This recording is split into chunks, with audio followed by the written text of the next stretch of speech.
कोई भी अच्छा काम शुरू करते हैं तो कहते हैं श्री गणेशा करो। विघ्न विनाशक सुख करता सिद्धि विनायक श्री गणेश की हम सब प्यार से महिमा करते हैं, उन्हें याद करते हैं, पूजा करते हैं, हर कार्य की शुरुआत उनकी स्थापना से करते हैं। लेकिन क्या सिर्फ याद करना और उनकी महिमा करना क्या उतना काफी है?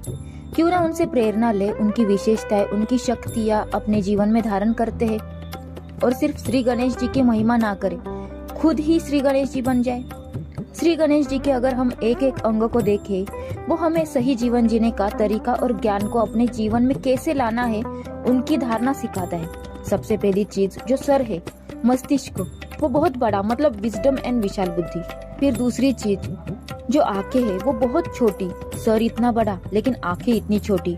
तो जो वाइज होगा, जो वाइज इंटेलेक्ट होगा वो दूरदर्शी होगा। जब कोई चीज दूर देखते हैं हमारी आंखें छोटी होती है, तो दूर देखकर फिर कर्म करना है। मतलब जो हम कार्य करते हैं, कर्म करते हैं, जो हम सोच रहे हैं, बोल रहे हैं, कर रहे हैं, ये हमारा कर्म है। लेकिन कर्म करने से पहले उस कर्म के परिणाम के बारे में सोचकर कर्म करना, तो wise intellect and far sightedness.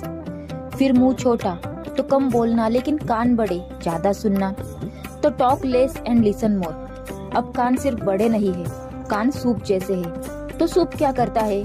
छन्नी का काम करता है, अच्छी चीज को रखता है और कचरे को फेंकता है। तो कान सूप जैसे हो, मतलब सिर्फ अच्छी बातों का ग्रहण करना है, दूसरी बातों को तो अंदर जाने भी नहीं देना है। ऐसा कहा जाता है एक कान से सुनो दूसरे कान से निकालो, लेकिन ऐसा होता नहीं है। अगर हमने सुन लिया तो वो अंदर तो चला ही गया ना। तो अगर एक कान से सुनते हो तो उसे अंदर लेना ही नहीं है, सिर्फ प्योर कंटेंट ही सुनना है। फिर श्री गणेश जी के 2 दांत हैं, लेकिन एक टूटा हुआ दिखाते हैं। एक दंत, वन टस्क इज ब्रोकन। इसका क्या मीनिंग है? एक दंत क्यों कहा जाता है? हमारे जीवन में ड्युअलिटी है, मेल फीमेल, रिलीजन, हिंदू मुस्लिम, एज बेसिस पे, रिलीजन बेसिस पे, कास्ट बेसिस पे, प्रोफेशन बेसिस पे, कौन बड़ा है कौन छोटा है। जहाँ ईगो होगा वहाँ ड्युअलिटी होगी। One world one family, duality can be finished only with soul consciousness. इसलिए एक दंत दिखाते हैं। फिर श्री गणेश जी की सूंड, उसकी क्या विशेषता है कि वो एक पेड़ को भी उखाड़ लेता है लेकिन एक बच्चे को भी प्यार से उठा लेता है। विच मीन्स हम जब वाइज बन जाएंगे, a soul which include spirituality and become soul conscious, वो बहुत सॉफ्ट भी होगी, लविंग होगी, पावरफुल भी होगी। ऐसा फिर श्री गणेश जी देवता है लेकिन उनका पेट इतना बड़ा दिखाते हैं। बाकी सभी देवताओं के जो शरीर है वो बहुत परफेक्ट दिखाते हैं, कंचन काया। लेकिन श्री गणेश जी का पेट इतना बड़ा दिखाते हैं। जो वाइट सोल है वो हर बात को अपने पेट में समा लेते हैं। आज भी अगर कोई बात हर एक को सुनाता रहता है तो लोग कहते हैं इसके पेट में कोई बात टिकती ही नहीं है। लेकिन गणेश जी के पेट को बड़ा दिखाते हैं, मतलब वो हर बात को अपने पेट में समा लेते हैं। इधर से सुना उधर सुनाया, this is not a quality of a white soul. और बड़ा पेट also signifies the power to accept. हर एक का नेचर, संस्कार अलग अलग है, लेकिन हर एक को एक्सेप्ट करना है, इसलिए पेट बड़ा दिखाया जाता है। फिर श्री गणेश जी को बैठा हुआ कैसे दिखाते हैं? एक लेग फोल्डेड होता है और एक लेग नीचे होता है, और वो पाँव नीचे होता है, उसका भी एक टो नीचे होता है।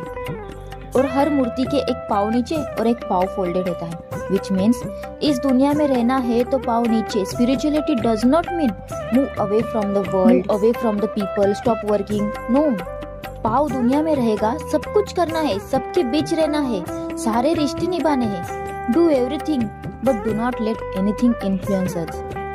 अब इतनी महानता धारण करके, इतनी दिव्यता अपने जीवन में लाकर, लेकिन श्री गणेश जी का वाहन क्या दिखाते हैं? एक चूहा। तो चूहा किसका प्रतीक है?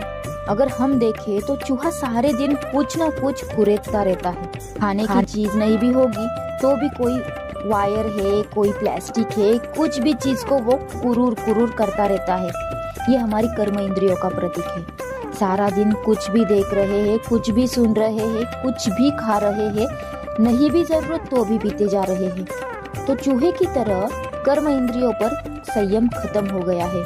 तो चूहा एक तो कर्म इंद्रियों का वशीभूत होने का प्रतीक है, और चूहा छोटी सी जगह से अंदर घुस जाता है, पता ही नहीं चलता। वैसे ही कमजोरियां, डिस्ट्रैक्शंस पता ही नहीं चलता जीवन में कब आ जाती है। तो गणेश जी हमें जीवन जीने का तरीका सिखा देते हैं।